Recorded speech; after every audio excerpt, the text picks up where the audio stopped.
dia ou boa noite. O meu nome é Cíntia Szabó, eu sou de Budapeste, da Hungria, e neste ano obtive o meu diploma de bacharelado em português na Universidade Eötvös Loránd. Obrigada pela oportunidade de participar neste congresso. Nos próximos minutos apresentarei uma pesquisa linguística que foi feita neste ano com a minha professora Luma da Silva Miranda e Tecla Grazi. Muito bem, obrigada, Cíntia. Daqui a pouco a gente volta. Vou passar, então, agora para a Úrsula. Você pode se apresentar rapidinho? Boa tarde a todos. Obrigada pelo convite.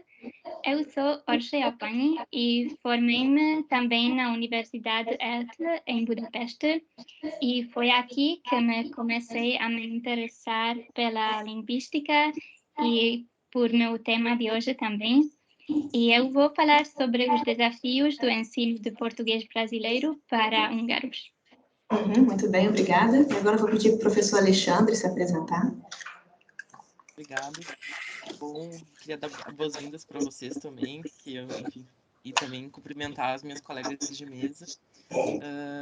Meu nome é Alexandre, então eu sou leitor, como a Luma disse, aqui na Coreia do Sul. Sou formado em letras pela Universidade Federal do Rio Grande do Sul e pela Universidade de Coimbra. Fiz meu mestrado na França, em Montpellier, na Universidade de Montpellier, e atualmente sou doutorando lá, com esperança de terminar a tese semana que vem.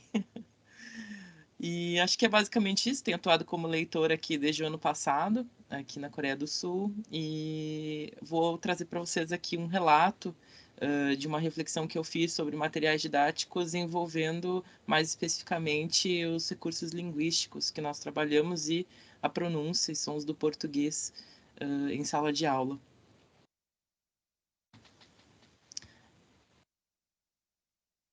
Eu não estou ouvindo a Luma, não sei se só eu. Obrigada, esquecido que eu... Ok, agora, né? Muito bem. Obrigada, Alexandre. Muito bem, então, o título da nossa mesa é Estudos Linguísticos do Português como Língua Adicional. Estou muito contente de estar aqui hoje, mediando essa mesa. Agradeço também a comissão científica, né, do segundo Conecta Leitores, por ter aceitado essa proposta. Nós temos aqui, como vocês podem ver, né, 3 participantes, além de mim, e queria dizer que na programação a gente vê o nome da Tecla Grazi, mas ela não está aqui, ela não vai apresentar trabalho, porque ela é húngara e não fala português. Então, está justificada a ausência dela, né? Muito bem, mas vamos começar, então, a apresentação dos trabalhos por ordem alfabética. O que vocês acham, né? A gente poderia começar com Alexandre, depois passamos para a Cíntia e, por último, a Úrsula, ok? Só fazer um pequeno comentário antes da gente iniciar. É muito bom a gente estar aqui reunidos, né, para poder falar sobre estudos linguísticos, e isso me deixa contente, porque eu tenho a sensação, né, de que a ciência brasileira ela não é tão divulgada no exterior, né? E essa aqui é uma oportunidade, né, que nós temos de poder falar um pouco sobre linguística, trazer um pouco também sobre a bibliografia. Bom, Camila, na verdade, nessa mesa a gente não tem vídeo no YouTube, porque nós temos... Opa! Tá, ok, muito bem. Então, é isso mesmo, a apresentação vai ser de 15 a 20 minutos, mas aí, só para concluir meu raciocínio, eu estou dizendo que não é muito comum a gente ver, assim, trabalhos que reflitam um pouco sobre essa questão de linguísticas quando a gente está pensando em português, língua estrangeira, língua adicional, né? Eu digo pesquisas como as que vocês vão ver aqui hoje, então eu acho ótimo a gente estar reunindo todos vocês aqui, e quem sabe essa mesa vai ser um incentivo, né, para que novas pesquisas dentro dessa área possam ser realizadas.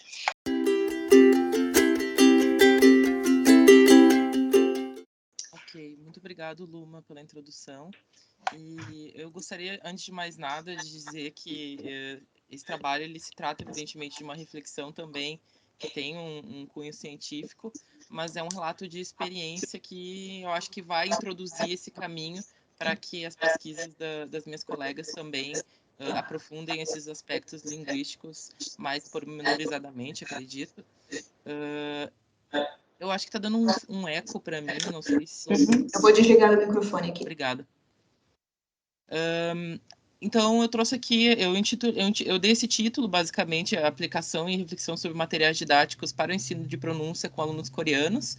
Foi uma experiência que eu tive aqui a partir de uma demanda do Departamento de Português por parte dos alunos para que eles tivessem um curso intensivo de pronúncia do português do brasileiro. Né? Mas acho que todos nós sabemos aqui que quando nos demandam alguma coisa sobre o português brasileiro, é um pouco complexo em virtude da diversidade dialetal do nosso país, né? Então, o que eu vou apresentar para vocês foi uma tentativa, né, que eu fiz como alguém que talvez na sua prática não refletisse tanto sobre os aspectos linguísticos, né, na sala de aula, mas eu passei a partir desse curso intensivo de pronúncia do português brasileiro a pensar um pouco mais sobre o espaço da gramática e de aspectos gramática descritiva ou a própria gramática normativa e aspectos linguísticos em materiais didáticos. Então eu vou começar apresentando... Oi. Eu só vou te interromper um momento, porque eu não tenho certeza se todo mundo está vendo a sua apresentação. Todos estão vendo o PowerPoint? Sim? Ok, obrigada. Obrigado, Luma. Só tá... Só que não tá passando. Pois é isso que eu não tá passando? Ele não tá em tela cheia aqui pra gente. Não, mas não tá que estranho. Como é que eu coloco? Visualizar, entrar em tela cheia. Agora fica bom para vocês?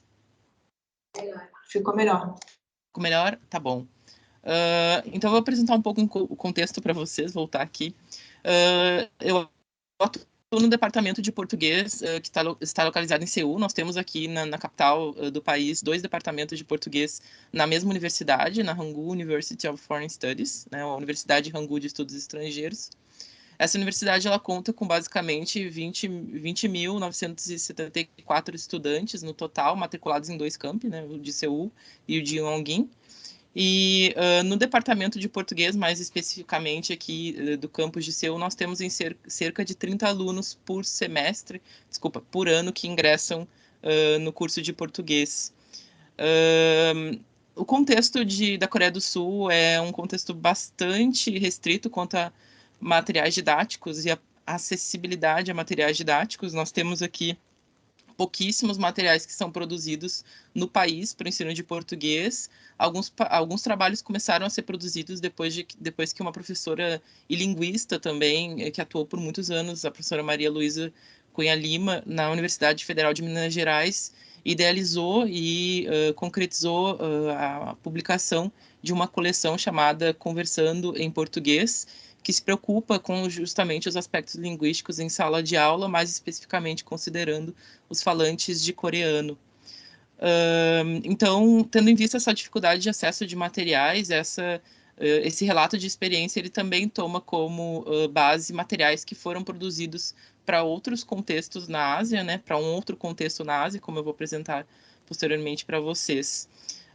Os nossos alunos aqui da universidade, eles são em geral coreanos, né, claro, mas nós temos alguns alunos estrangeiros que eventualmente aparecem nas aulas de português, mas é algo relativamente, digamos, raro.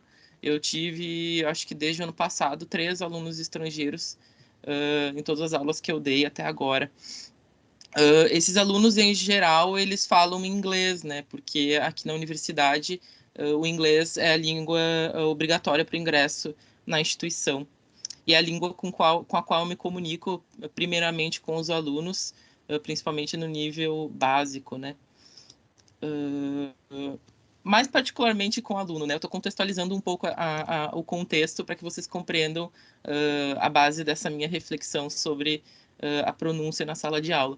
O aluno coreano, ele geralmente tem muito medo das línguas ocidentais, assim, mas ao mesmo tempo são alunos muito curiosos e que esse medo ele se coloca muito em função da falta de transparência que existe entre o coreano e línguas românicas ou, enfim, línguas não asiáticas, né? A gramática, apesar de, no contexto, por exemplo, francês, onde eu trabalhei antes, ela ser um fator que às vezes os alunos não gostavam muito na sala de aula, eles achavam muito enfadonho, Na Coreia é um pouco contrário, é como se fosse um momento em que os alunos tinham um conforto e uma forma também de poder contrastar a estrutura da língua deles com a estrutura da língua portuguesa, né?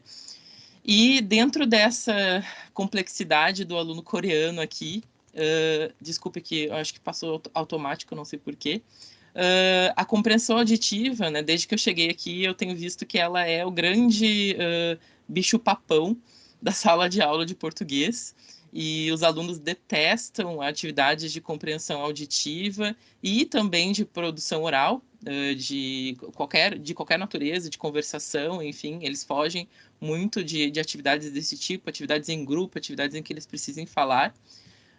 Então, eu tenho tentado desmitificar um pouco isso, buscando estratégias que possam fazer com que esses alunos se sintam mais à vontade de se expressar em português, né?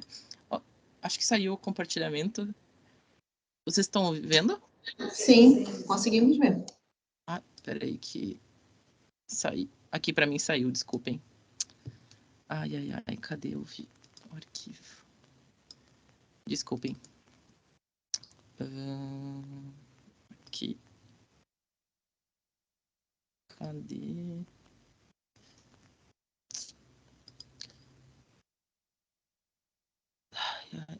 Não sei por que não tá aparecendo aqui agora o arquivo.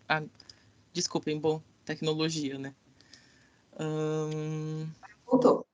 Voltou? Uhum. Agora eu vou colocar aqui em tela cheia, vou voltar para outro slide.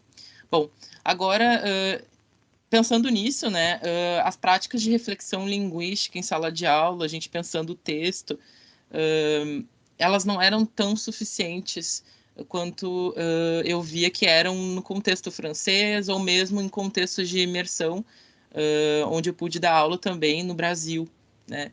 Eu via muito mais uma necessidade dos alunos de práticas de explicitação gramatical por um viés, por vezes descritivo, mas também normativo, e eles tinham muito demanda por exercícios complementares que fossem exigidos como um trabalho de casa, por exemplo, um dever de casa, mas que pudesse, de alguma forma, eles pudessem operacionalizar esse conhecimento gramatical de maneira até repetitiva, né, mas que para eles tinha algum valor dentro da sala de aula e fora dela.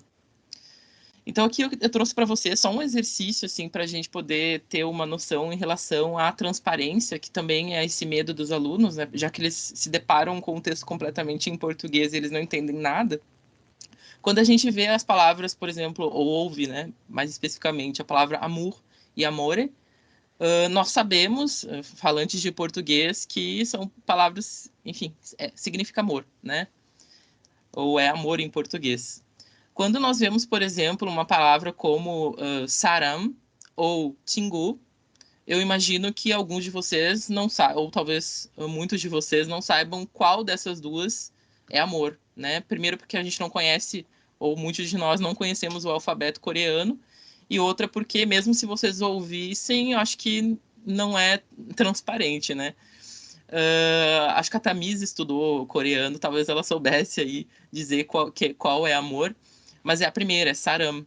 E essa falta de transparência, quando os nossos alunos estão olhando para o português, amedronta, deixa eles com muito medo, e principalmente quando é um exercício de compreensão auditiva. Então, a seleção de materiais tem sido uma tarefa bastante árdua, assim, quando eu penso nos meus alunos coreanos que não estão em imersão. O que é diferente do contexto do Brasil, por exemplo, quando a gente recebe alunos coreanos, japoneses, chineses, enfim, que estão lá no Brasil em imersão e já chegam com algum nível de português, né? Aqui, no nível básico, eles não estão em imersão alguma e a dificuldade é muito maior para eles.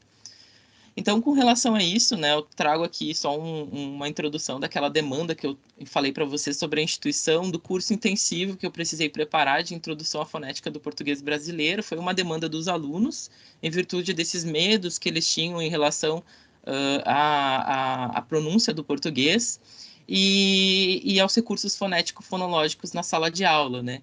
Eles também tinham uma grande preocupação em relação às variedades do português, porque nós temos no departamento uma professora portuguesa de Lisboa, um professor brasileiro do Rio Grande do Sul e uma professora brasileira da Paraíba, né? Então, desculpe, de Pernambuco. E acaba sendo um pouco complicado para eles distinguir algumas características do português brasileiro oral, né? Então, esses alunos eram alunos de primeiro ano, alunos de nível básico, de segundo mês de aula, e o curso que eu precisava preparar, ele tinha que ter 10 horas e 5 encontros, era uma determinação da universidade, né? Então, dentro dessa realidade, né, eu preparei um curso que basicamente introduzia os alunos ao alfabeto, sons e regras gerais de pronúncia, considerando principalmente a minha variedade do português brasileiro, já que, enfim, como todos nós sabemos aqui, a variedade dialetal é muito grande. A gente trabalhou com principalmente práticas de sílaba tônica na primeira aula, porque a língua coreana não tem sílaba tônica, então é muito difícil para os alunos saber que uma palavra precisa ter um acento maior numa determinada sílaba, né? E nós também fizemos práticas de soletração, já que eles tinham dificuldade também em reconhecer algumas letras, apesar de eles já conhecerem a língua inglesa, eles tinham dificuldade ainda assim com o português. Na segunda aula, nós nos centramos sobre a pronúncia, principalmente das africadas e de vogais e sons nasais. Os alunos coreanos têm bastante dificuldade com sons nasais em geral e com vogais nasais mais especificamente, né? Nós estudamos o contraste entre vogais e vogais nasais em português e trabalhamos com a nasalização nessa segunda aula. Na terceira aula, nós continuamos com esse trabalho de sons nasais, e também fizemos a distinção entre consoantes de R, né?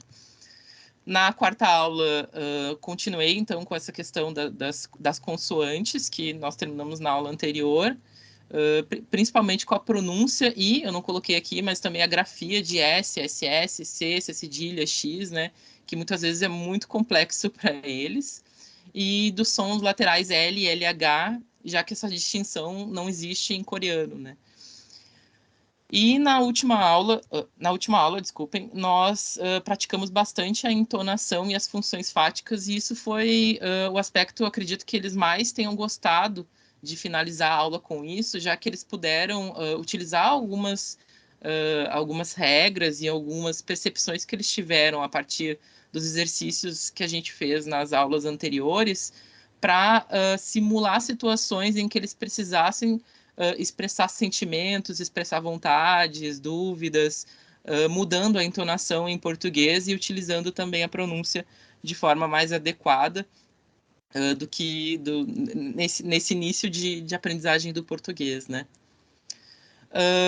Eu me baseei nesse curso principalmente em 2 materiais, os Sons da Fala e Sons do Canto, que foi um material produzido no Instituto Politécnico de Macau pela Adelina Castelo, a Bruna Morello, que era leitora do Itamaraty na época, e o José Coelho de Souza, que é um professor que trabalha na Inglaterra, e com quem eu também tenho contato, junto com a Bruna também, a gente é da mesma instituição de origem, da URGS. Eu adaptei esse material, porque esse material ele se centra bastante numa perspectiva, vou até colocar aqui para vocês, numa perspectiva do letramento litero-musical, né? Que se baseia na noção de que a canção ela também é um gênero do discurso e faz parte das práticas sociais de uso da linguagem. Então, existe um trabalho muito maior com essa questão da canção como uma prática social, mas os alunos, muitas vezes, eles não conseguiam compreender boa parte da canção, já que eles não tinham nível suficiente para isso. Então, muitas vezes eu fazia uso da língua inglesa nesse entremeio para que eles pudessem também compreender um pouco o sentido da canção nessa prática com a pronúncia, né? Eu também utilizei como complemento exercícios práticos de fonética, também produzido pelo Instituto Politécnico de Macau, mas esse material é bastante focado no português europeu e não trata muito de variedades do português europeu, é um pouco diferente do primeiro material, que traz um pouco mais de variantes do português brasileiro, perdão, mas ainda assim, esse primeiro material ele se concentra um pouco sobre São Paulo e Rio de Janeiro, né?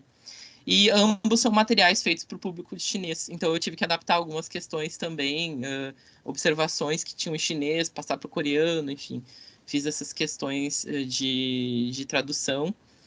E esse material, mais especificamente, né, como eu mencionei, ele traz muito essa concentração entre São Paulo e Rio de Janeiro, e acho que os alunos, de certa forma, eles encontraram nisso, apesar de eu acreditar que o material pudesse ter um pouco mais de variedade dialetal, para eles foi um pouco mais confortável só ter essas duas variedades mais presentes nas canções, por exemplo, do que muitas variedades que pareceu que, num primeiro momento, confundiam esses alunos em relação à pronúncia do português brasileiro, né?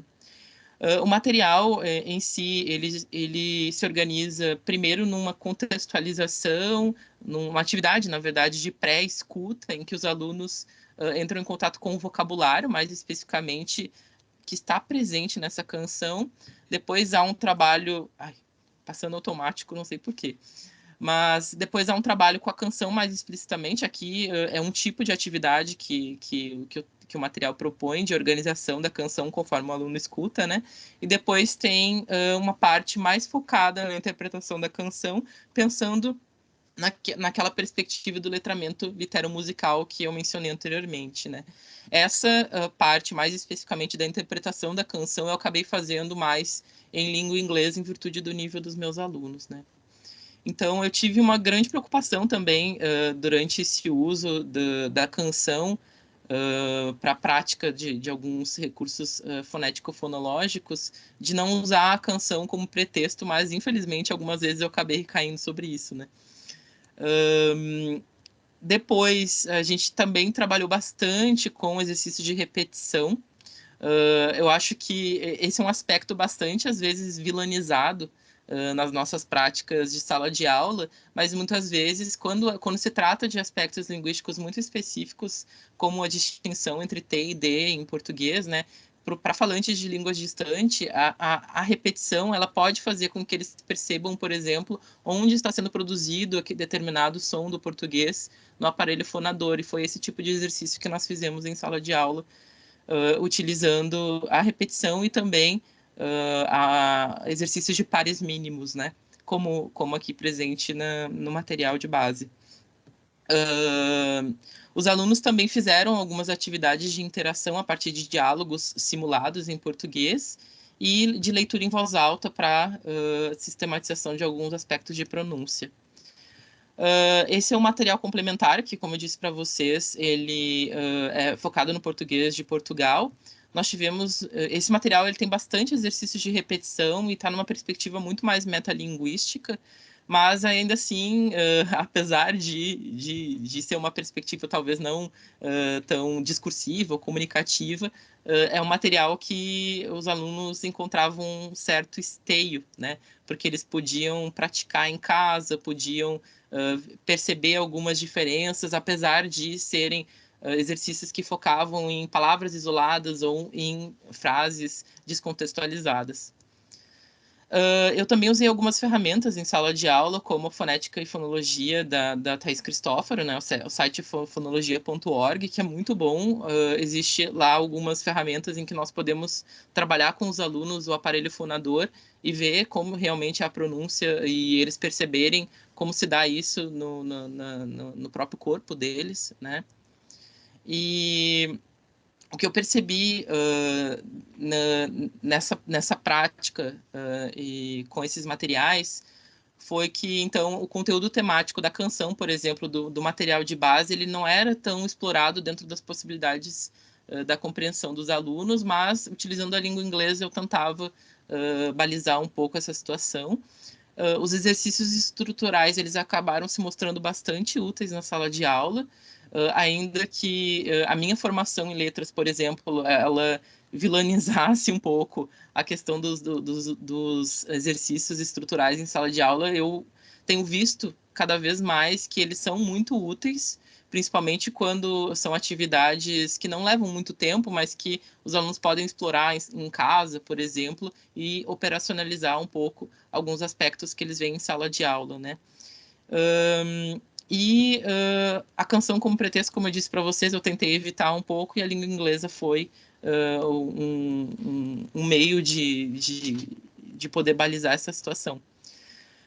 Com relação às reflexões, então, que eu tive a partir dessa prática, bom, como eu disse para vocês, não é uma pesquisa, é realmente uma reflexão que eu tento perceber o espaço da gramática na sala de aula, né, e dos aspectos linguísticos mais especificamente. Eu vi que os alunos, eles, ainda que eles demonstrassem muita dificuldade, por exemplo, com contraste entre vogais abertas e fechadas, ditongos nasais, distinção de P e B, distinção de L, LH, e as posições e grafias de R, esses exercícios de mais estruturais, eles puderam fazer com que os alunos consolidassem isso. E a última aula, mais especificamente, em que eles puderam praticar a entonação, fez com que eles sistematizassem muitos desses aspectos já nessas simulações que eles precisaram fazer, e que eu não pude gravar, infelizmente, então eu estou apenas relatando para vocês, né? Eu saliento, então, mais uma vez, que os exercícios estruturais e de repetição, eles auxiliam bastante, acredito eu, na percepção da diferença entre fonemas e entre palavras, como na palavra par e bar, né? Que para um aluno coreano, praticamente, ele não consegue perceber a diferença, mas com exercícios de repetição, por exemplo, ele começa a perceber, enfim, olhando para o seu aparelho fonador, a diferença entre da produção desse som em português, né?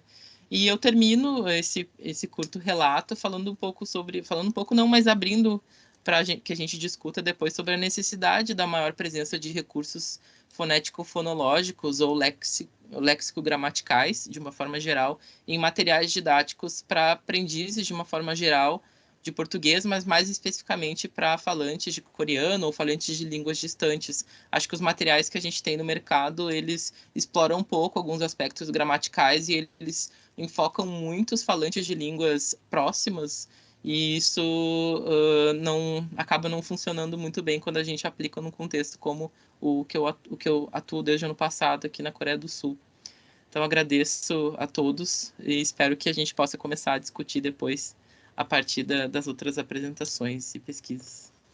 Obrigada, Alexandre.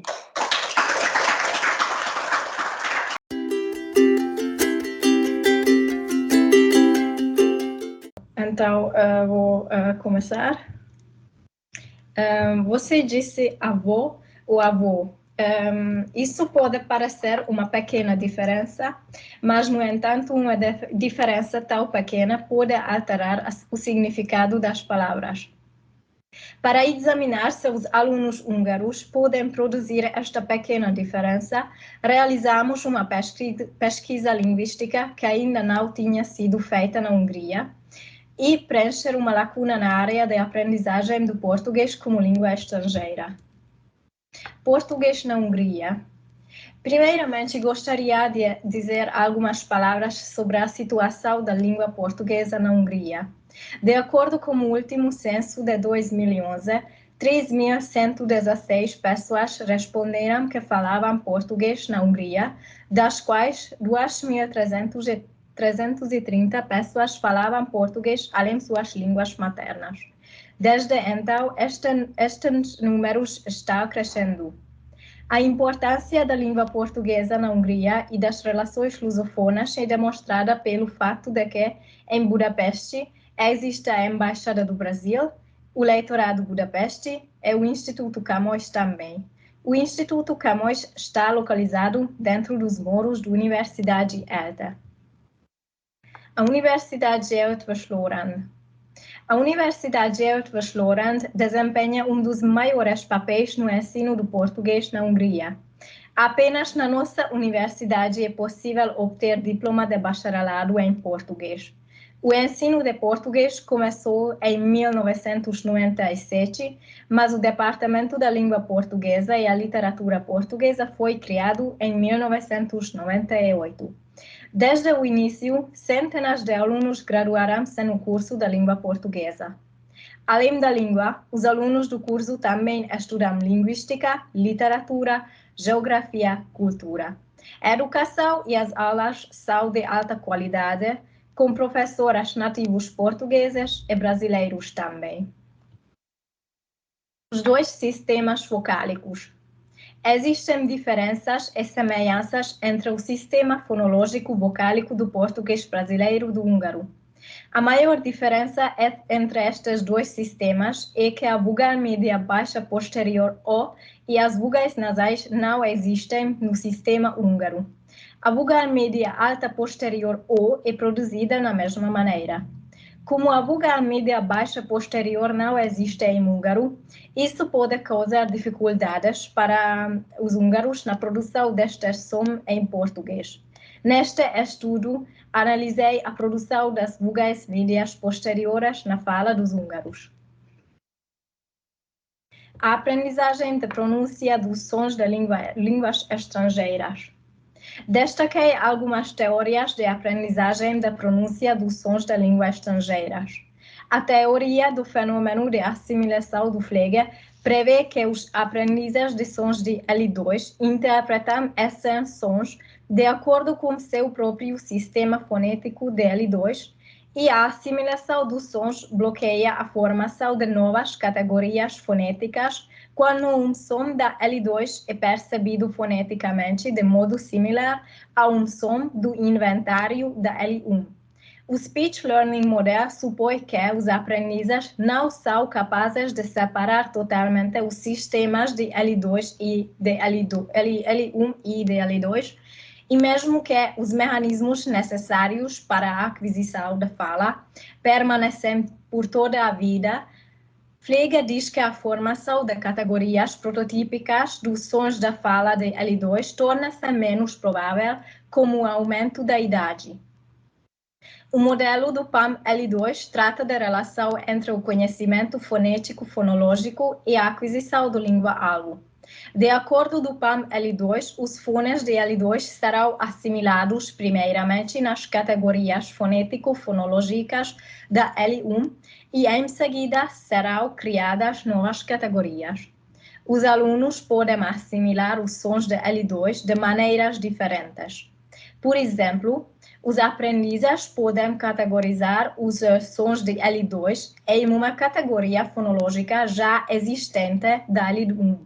Nesse caso, o aprendiz é capaz de criar novas categorias fonológicas. Mas, se o aprendiz não encontrar uma categoria da sua L1 para categorizar os sons da L2, não haverá a criação de uma categoria fonológica dos sons de L2 para os da L1. Método, vou falar sobre os participantes. Nesta pesquisa havia 9 falantes, 3 mulheres nativas do português brasileiro e 6 falantes húngaros, 4 mulheres e 2 homens. Os falantes tinham a idade entre 20 e 30 anos.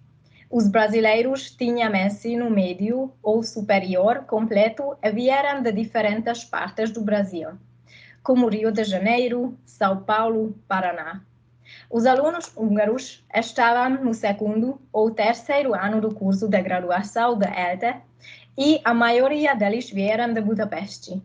Os falantes tinham oportunidade de conhecer as variedades do português europeu e brasileiro também. Os húngaros falavam português no nível intermediário e falavam também outras línguas como inglês, alemão e espanhol. O corpus da pesquisa, para analisar se os aprendizes húngaros produzem as vogais médias posteriores, 7 pares mínimos com 14 palavras foram criados como sons alvos. Os critérios foram estabelecidos para selecionar as palavras. A palavra pertence à classe dos nomes ou dos verbos. B, a palavra tem 2 ou 3 sílabas. Havia no total 56 palavras no corpus, 14 palavras como sons alvos e 42 distratoras. E neste quadro podemos ver os pares mínimos. As vogais destacadas marcam a sílaba tônica das palavras. Podem ver algumas distratoras também. Gravações. No Departamento de Fonético de Arte, os áudios foram gravados com um sistema de ultrassom e usou-se um microfone. Depois, os falantes receberam as instruções da tarefa da produção em português, leram 56 palavras como que foram inseridas na frase veículo. Eu disse 6 vezes. Cada falante produziu a mesma palavra 5 vezes, perfazendo um total de 2.520 frases, 630 frases com sons alvos. As sessões de gravação tiveram duração 50 a 60 minutos.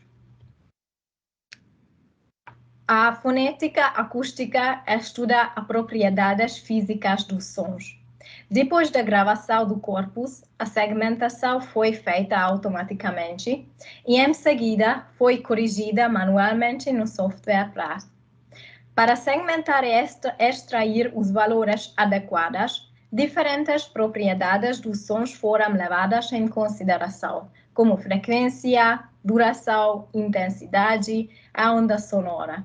Podemos ver abaixo um detalhe de uma onda sonora. Formantes. A análise acústica deste trabalho se baseia nas frequências formantes, que são frequências que foram atenuadas ou amplificadas pela cavidade supraglótica e que têm origem na vibração das pregas vocais. Podemos caracterizar os sons de fala de acordo com as frequências formantes. As vogais, por exemplo, apresentam 4 formantes, F1, F2, F3 e F4. As vogais já podem ser definidas pelo F1 e F2. O F1 é a posição vertical da língua. Quanto mais alta a posição da língua, menor será o valor de F1. O F2 marca o grau de anterioridade e posterioridade da língua. Se a língua está mais anterior, o F2 será maior. Se a língua está mais posterior, o F2 será menor. Nesta análise acústica, os valores das vogais O e O é caracterizado de acordo com os valores de F1 e F2. Os valores de F1 e F2 das vogais foram retirados através do software Praat. Nesta figura, podemos ver na janela do software Praat o processo de medição do F1 e F2. A figura mostra a vogal média alta posterior O na palavra avô, selecionada que está inserida no Praat. Podemos ver também como os formantes, que são os pontinhos vermelhos, desta vogal estão posicionados. A seta laranja representa os formantes de F1 e a seta amarela representa os formantes de F2. Para esta pesquisa foram extraídas 1.260 medidas de formantes. E vamos ver os resultados. Esta figura mostra o gráfico de disseção das vogais média, alta e baixa produzidas por falantes brasileiros. A cor azul representa a vogal média baixa e a cor laranja representa a vogal média alta. O eixo Y representa os valores de F1, que significa a altura da língua, e o eixo X representa os valores de F2, que significa o grau anterioridade e posterioridade. Como podemos ver, na fala dos brasileiros, a vogal média alta e baixa são bem distintas. Os falantes nativos produzem a vogal O e O em posições diferentes. Como mostram os resultados dos falantes nativos, estes dois sons pertencem a diferentes categorias fonético-fonológicas. E vamos ver os resultados de aprendizagem de L2. Esta figura mostra o gráfico de disseção das vogais média, alta e baixa produzidas por aprendizes húngaros. A cor azul representa a vogal média baixa e a cor laranja representa a vogal média alta. O eixo Y representa os valores de F1 e o eixo X representa os valores de F2 de novo. podemos ver que este gráfico é mais diferente do que o gráfico dos brasileiros.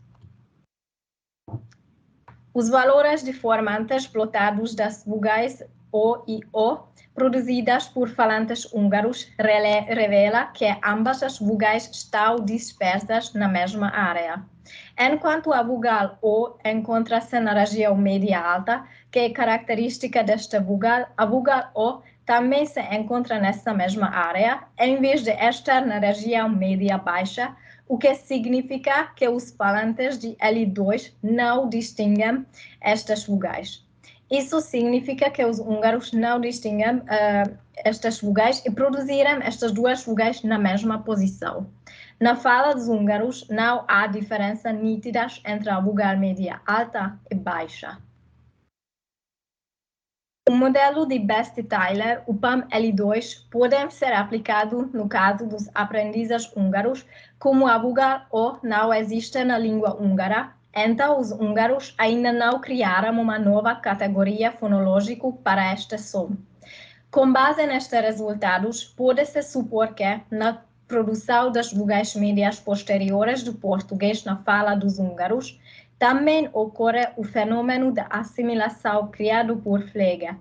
Podemos observar que a língua húngara tem influência na produção dos sons do português e os húngaros têm dificuldades na produção da vogal média baixa posterior. Esta pesquisa é importante porque destacou a importância da aquisição dos sons.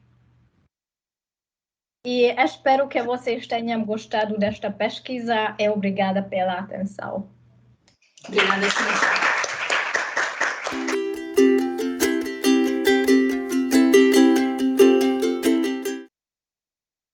Eu vou falar sobre os desafios do ensino do português brasileiro para húngaros. Mais especificamente, o objetivo deste trabalho é descrever as dificuldades da aprendizagem do português como língua adicional em sua variante brasileira para falantes nativos da língua húngara, incluindo também a questão das diferentes normas do português brasileiro neste processo de aprendizagem. Quanto à metodologia, este trabalho é baseado em revisão bibliográfica de estudos sobre a tipologia linguística e a sociolinguística variacionista, e também há uma comparação das duas línguas. Em primeiro lugar, vamos ver as principais diferenças linguísticas entre o português brasileiro e o húngaro. Primeiramente, vamos definir a expressão tipologia linguística. Você diz que o nome tipologia descreve bem o primeiro objetivo da disciplina, em classificar as línguas humanas em tipos.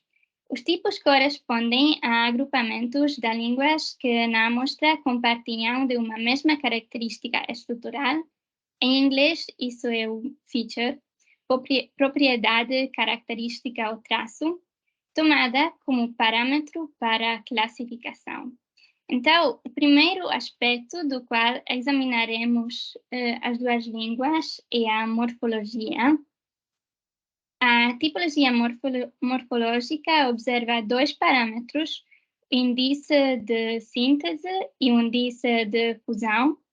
O primeiro diz respeito ao número de morfemas indivisíveis numa palavra. O segundo diz respeito à segmentabilidade da própria palavra.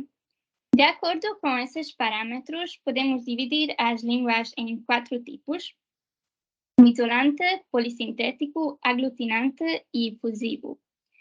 Nas línguas fusivas, a segmentação é particularmente difícil e vejamos um exemplo para isso. O português, por exemplo, é uma língua fusiva e aquelas línguas caracterizam-se pela capacidade de fundir mais morfemas dentro de um mesmo morfe. Por exemplo, no verbo foi, que contém só um único morfe, contém também vários morfemas. Por exemplo, da palavra foi, sabemos que é o morfema lexical ir, no tempo pretérito, no aspecto perfeito, modo indicativo e a terceira pessoa singular, mas só vemos um único morfema. Quanto às línguas aglutinantes, que também a língua húngara, os morfemas que compõem as palavras podem veicular apenas um morfema cada. Por exemplo, na palavra házakban. Házakban significa nas casas, ház significa casa, ak marca a pluralidade e ban marca o caso locativo. Então, podemos ver uma perfeita segmentabilidade dos morfemas de plural e o caso locativo. Quanto à comparação da sintaxe, vejamos a ordem dos elementos de uma frase declarativa. Os constituintes que vamos observar são sujeito, verbo e objeto. Entre as línguas humanas do mundo, há uma clara prevalência de dois tipos.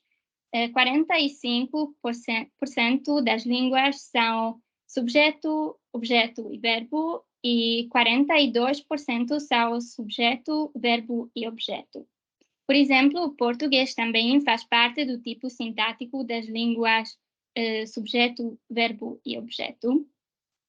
Mas nem todas as línguas possuem uma ordem dos constituintes muito rígida. Algumas têm uma ordem muito livre. Por exemplo, o húngaro também. A razão da ordem mais flexível é que estas línguas sempre apresentam marcas morfológicas de caso gramatical, morfemas que indicam univocamente a função sintática de determinada palavra dentro da frase. Por exemplo, nesta frase, Paulo ama Mário, Paulo é o subjeto, ama é o verbo e Mário o objeto. Se trocássemos as palavras Paulo e Mário, o significado da frase mudaria, pois o lugar do subjeto e do objeto é fixo. Na mesma frase em húngaro, Paulo szereti Máriot, as palavras podiam ser trocadas porque na palavra Mário, o caso gramatical do objeto é marcado. Por isso, se a ordem fosse diferente, o significado permanecia.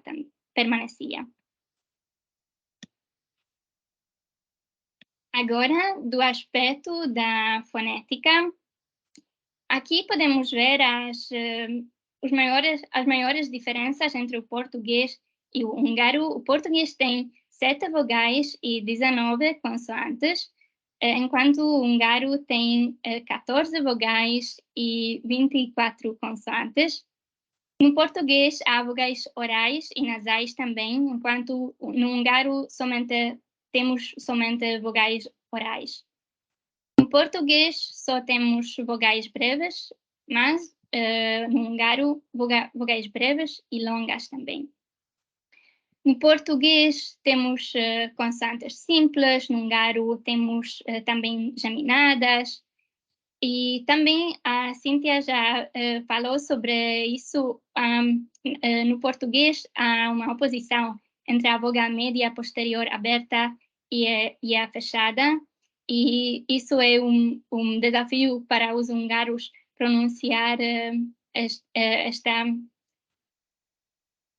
Não, é um desafio distinguir entre os dois, porque no húngaro há apenas a vogal média posterior fechada.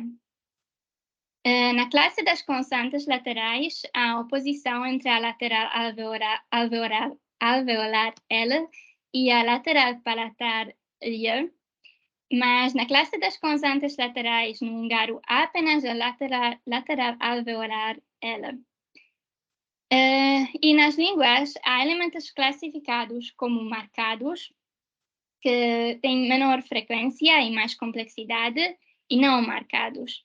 E as vogais nasais e a lateral palatal do português são consideradas marcados, e por isso podem trazer dificuldades para os aprendizes húngaros em seu processo de aquisição desses sons. E agora vou falar um pouco sobre a pluralidade das normas no português brasileiro. E a nossa questão é, do ponto de vista da aprendizagem, como lidar com a variação linguística do português brasileiro. Vamos definir, primeiramente, a sociolinguística variacionista. Bright disse que o seu objetivo é demonstrar a covariação sistemática das variações linguística e social, ou seja, relacionar as variações linguísticas observáveis em uma comunidade às variações existentes na estrutura social desta mesma sociedade. Depois, vamos falar sobre o termo norma, o que significa. De acordo com Banho, podemos dizer que a norma é o termo que usamos nos estudos linguísticos para designar os fatos de língua usuais, comuns, correntes numa determinada comunidade de fala. Ou seja, norma designa o conjunto de fatos linguísticos que caracterizam o modo como normalmente falam as pessoas de uma certa comunidade, incluindo os fenômenos em variação. A norma padrão no Brasil é uma norma artificialmente criada de acordo com Banho. Ela disse que a norma padrão não faz parte da língua, não é uma das variedades linguísticas empiricamente observáveis no uso dos falantes em comunidade. Ela é um construto sociocultural, uma norma no sentido mais jurídico do termo, uma espécie de lei linguística que prevê a condenação e a punição dos infratores. Por isso, não é correto usar os termos língua padrão, variedade padrão, dialeto padrão, porque não existe língua, variedade e dialeto sem falantes reais e ninguém fala a norma padrão. Mas há uma norma que é realmente falada no Brasil, que é a norma culta. Isso se refere à linguagem concretamente empregada pelos cidadãos que pertencem aos segmentos mais favorecidos da nossa população. Mas há uma diferença também entre a norma culta falada e a norma culta escrita. E, de acordo com Faraco, é também indispensável distinguir a norma culta falada da norma culta escrita, porque há fenômenos que ocorrem na fala culta pela sua grande proximidade com a linguagem urbana comum, mas não ocorrem na escrita culta ou chegam mesmo a ser criticados quando nela aparecem. Em alguns casos, somos ainda uma sociedade que, em situações altamente monitoradas, usa uma variedade na fala e outra na escrita. E agora vamos ver alguns exemplos para isso. No caso da frase 1, eu conheço ele muito bem. A forma correta seria eu o conheço muito bem, mas na norma culta falada, os pronomes pessoais servem como pronome objeto de complemento direto. Na frase 2, eu custo a crer, a forma padrão, não forma padrão, mas a forma correta seria custa-me crer, uma vez que o sujeito do verbo é crer e não eu. Quanto à expressão 3, me passe o açúcar, pode-se ver o uso diferente de colocação pronominal, que refere à próclise, neste caso, no lugar da ênclise. Passe-me o açúcar. E depois, na expressão 4, tem muita gente lá fora, pode-se observar o uso do verbo ter existencial em vez de haver. Na última frase, na frase 5, segundo as regras, o verbo gostar exigia da preposição de, e a frase correta seria a menina de que eu gosto é aquela.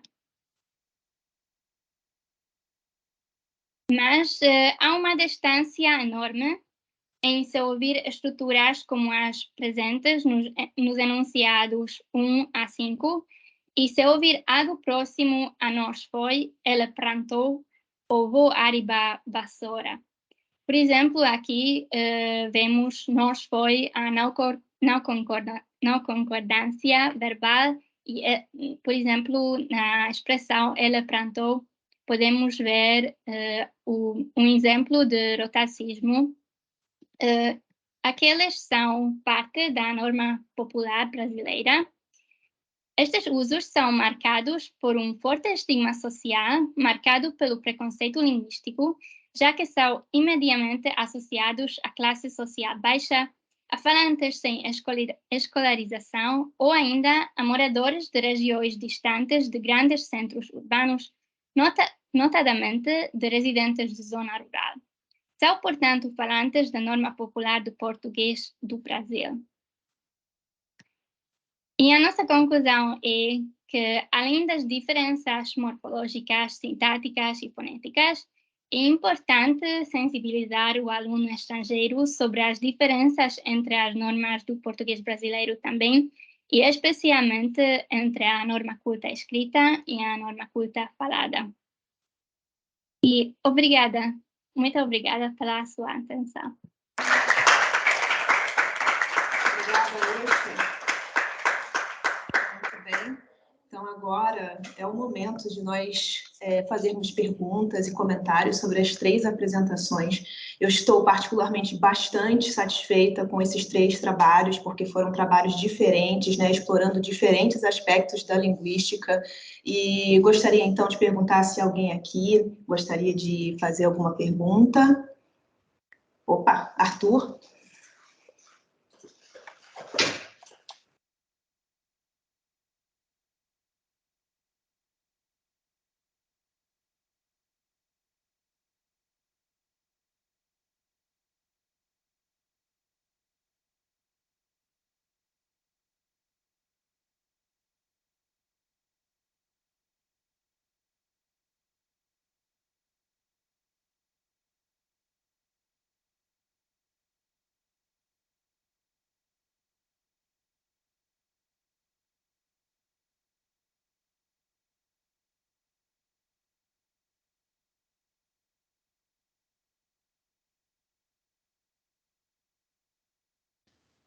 Ô, Luma. Luma, tá no mudo, a gente não consegue nada, ouvir. Perdão, Arthur, você pode voltar um pouquinho? Mas ele parabenizou vocês todos, tá? Então, parabéns aqui também. Parabéns pelo trabalho, pela mesa. Eu acho que o Alexandre começou falando sobre a formação que ele teve, alguma coisa assim, né? Eu sou formado na UFBA, no curso de Português como Língua Estrangeira da UFBA. E nesse curso, a gente tem umas 4 disciplinas que são específicas, né, de formação em português como língua estrangeira e uns estágios que você faz. E uma coisa que, assim, que ficou muito mais claro para mim, que é um problema nesse curso, desse currículo, que foi o meu currículo, existe um muro de concreto enorme, gigante, entre essas 4 disciplinas e o resto das disciplinas que a gente vê em língua portuguesa, porque todo o restante do curso é um curso formado em língua portuguesa, voltado só para a língua materna. Só para a língua materna, só para se trabalhar com a língua materna. Ao ponto de que eu, Arthur, tenho 2 currículos paralelos. Um em português como língua estrangeira e um outro em fonética e fonologia, língua materna. Minha dissertação, minha tese de doutorado, tudo em língua materna. E quando eu cheguei no doutorado, eu comecei a ter que correr atrás do prejuízo, porque não tive essa formação, nunca tinha pensado sobre essas questões do ponto de vista da língua estrangeira, e comecei a ter as experiências, e aí vocês foram falando de coisas, e eu comecei a pensar, minha experiência é muito parecida com essas que apareceram aí. Então, é uma coisa que é muito pouco valorizada, esse é um apelo que eu faço aqui. Existe um mito, uma lenda, quando você vai trabalhar com essas coisas de comparação, de contraste de palavras, avô e avó, existe um mito e uma lenda de que Não precisa falar isso, porque o contexto resolve. Com o contexto você entende. Isso é lenda. Isso é uma lenda. Isso não é verdade. E eu estou falando de uma experiência de práticas de ensino de português para hispanofalantes, que são línguas muito próximas do português. Não é verdade. O contexto não resolve tudo.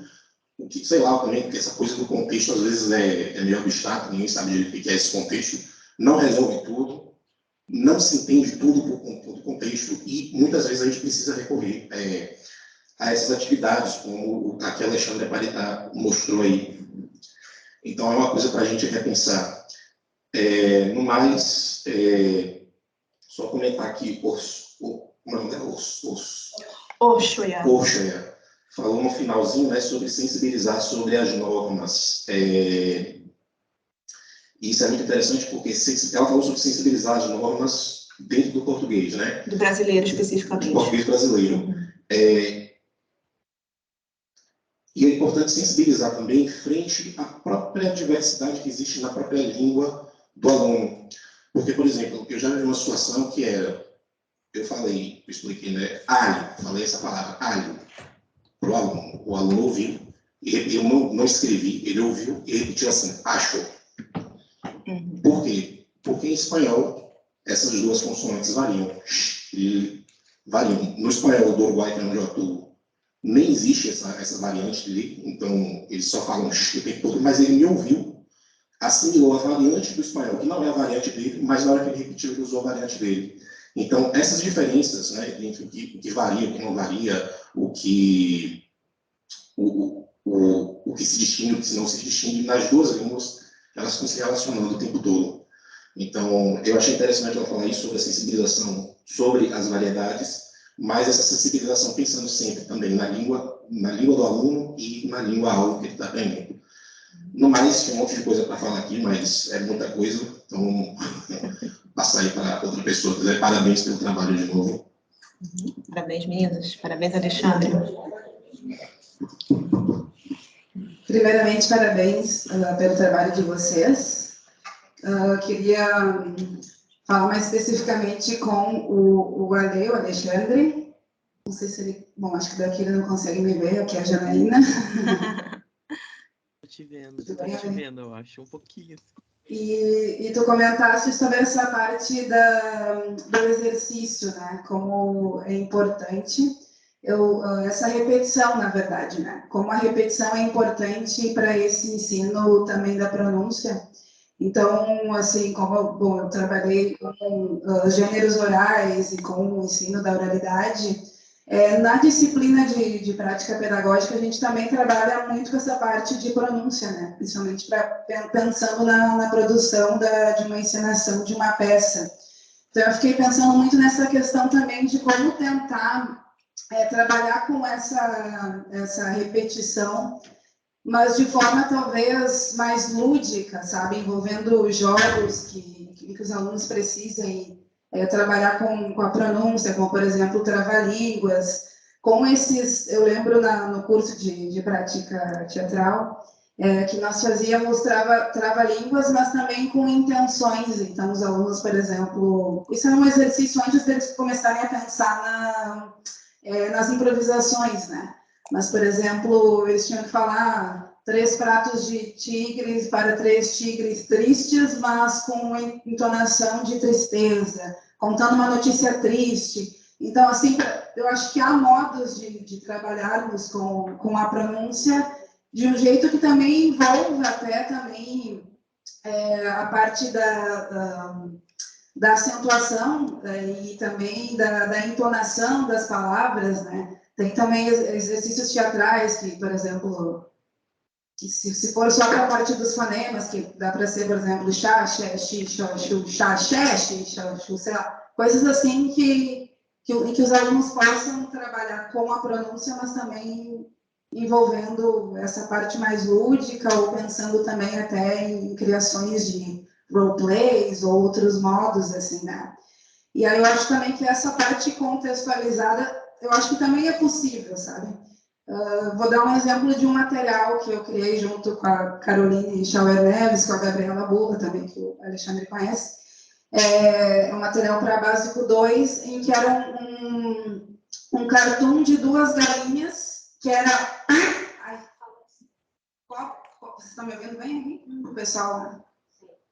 que era assim, as duas galinhas conversando, pó, pó, pó, pó, pó, que era pode pôr pó, pode pôr, né? Então, os alunos entenderem de uma maneira contextualizada o que é essa fala do pó, pó, pó, pó, pó, pó, pó, e também esse exercício dentro das tarefas, né, de poder também eles produzirem, os alunos, os colegas, por exemplo, ouvirem e tentarem entender. Ele falou pó ou pô, certo? Então, eu acho que tem como a gente trabalhar de modo contextualizado, de modo mais lúdico, mas também trabalhando com essa repetição, que também é importante, né? Acho que principalmente para níveis mais básicos. Mas mesmo níveis mais avançados, também tem alunos que ainda têm algumas dificuldades em certas pronúncias, né? Então, só queria também parabenizar e comentar esse tipo de coisa. Obrigada. Mais alguma pergunta? Porque a gente já estourou. Ok, então só para finalizar, gostaria mais uma vez de agradecer a presença de todos aqui e dos apresentadores, a Cíntia com esse trabalho experimental em fonética, muito importante ter alguém trabalhando com esse tipo de tema dentro da área de português língua estrangeira. Como eu falei no início, né, nem sempre é muito comum a gente ver trabalhos desse tipo, né? O que é engraçado é que no Brasil a gente realmente já tem trabalhos assim, mas em outras áreas, como inglês como língua estrangeira, espanhol como língua estrangeira, mas o português como língua estrangeira, isso não é ainda tão comum, mas quem sabe vai se tornar. E a Orshua, que trouxe, né, no final da apresentação, essa discussão do preconceito linguístico, isso é muito importante para quem é falante do português brasileiro. Nós, como professores, então, ficamos muito contentes de ver alguém um estrangeiro que prestou atenção nesse assunto, então, muito obrigada.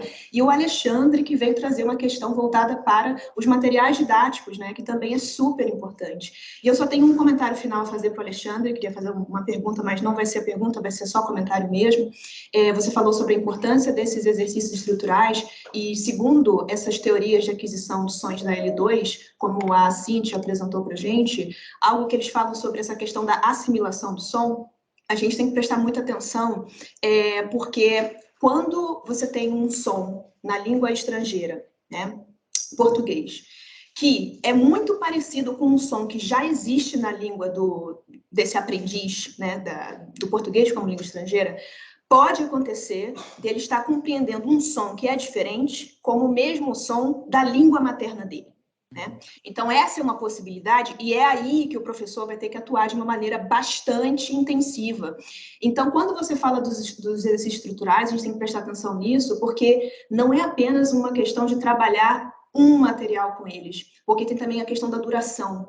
Leva tempo até você ser tão exposto àquela oposição de sons para ele finalmente adquirir, né? E lembrando que nós, leitores, trabalhamos fora do Brasil, então os nossos alunos estão em contexto de não imersão, o que dificulta mais a aquisição desses sons. Então, você pontuou muito bem isso, né? Que a gente está vendo a necessidade desse tipo de estrutura, sem deixar de lado, claro, a questão comunicativa da língua, né? Porque há muito tempo atrás isso não era levado em conta, né? Então, eu agradeço muito você ter trazido esse tema, muito importante. E, Camila, obrigada pelo comentário que você deixou também aqui no chat. Obrigada a todos, e agora podemos finalmente ir para o coffee break. Muito obrigada.